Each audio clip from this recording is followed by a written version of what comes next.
Good evening and welcome to Horror Time. This is another episode of Scary Stories to fall asleep to. Before we get into tonight's episode, remember to subscribe to our channel and turn on notifications. And now, without further ado, tonight's story. The Quiet Guy by Indigo Flowers 7 from Reddit/True Scary Stories. Years ago, when I was pregnant and between jobs, I used to do yard work for my aunt.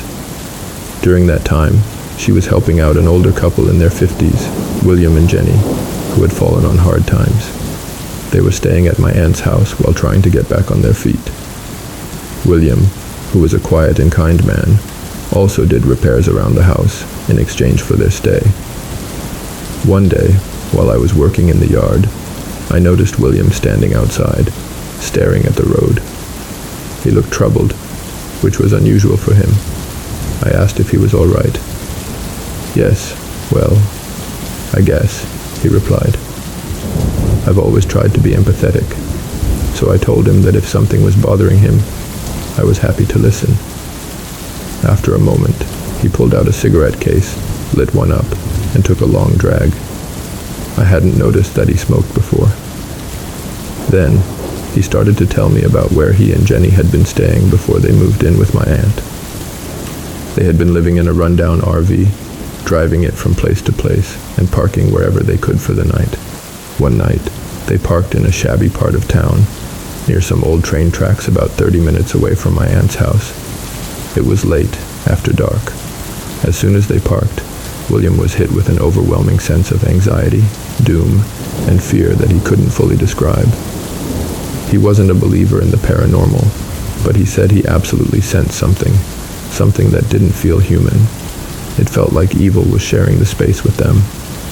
Jenny, who didn't seem to feel what William was experiencing, took their small dog outside to use the bathroom.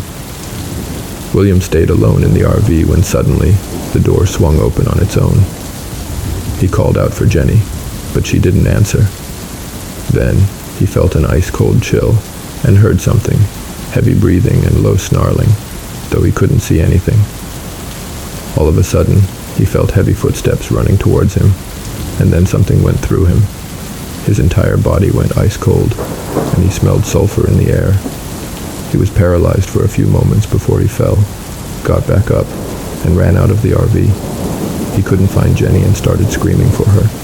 She eventually appeared, out of breath, and told him that the dog had run off as soon as she took him outside.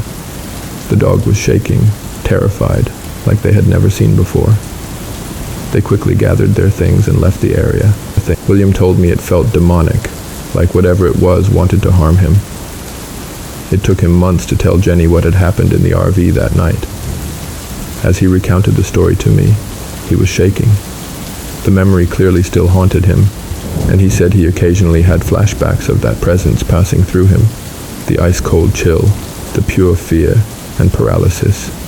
Whatever it was, he believed it wasn't human and wanted to harm him.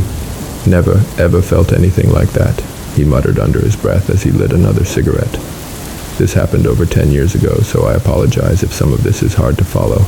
I'm not a professional storyteller, but hearing William describe this experience is something that has stayed with me, and I've always wondered what was really out there by those rundown train tracks. Thank you so much for joining us for another episode of Horror Time. If you enjoyed the video, please consider leaving a like and subscribing for more videos. Have a great evening, stay safe, and good night.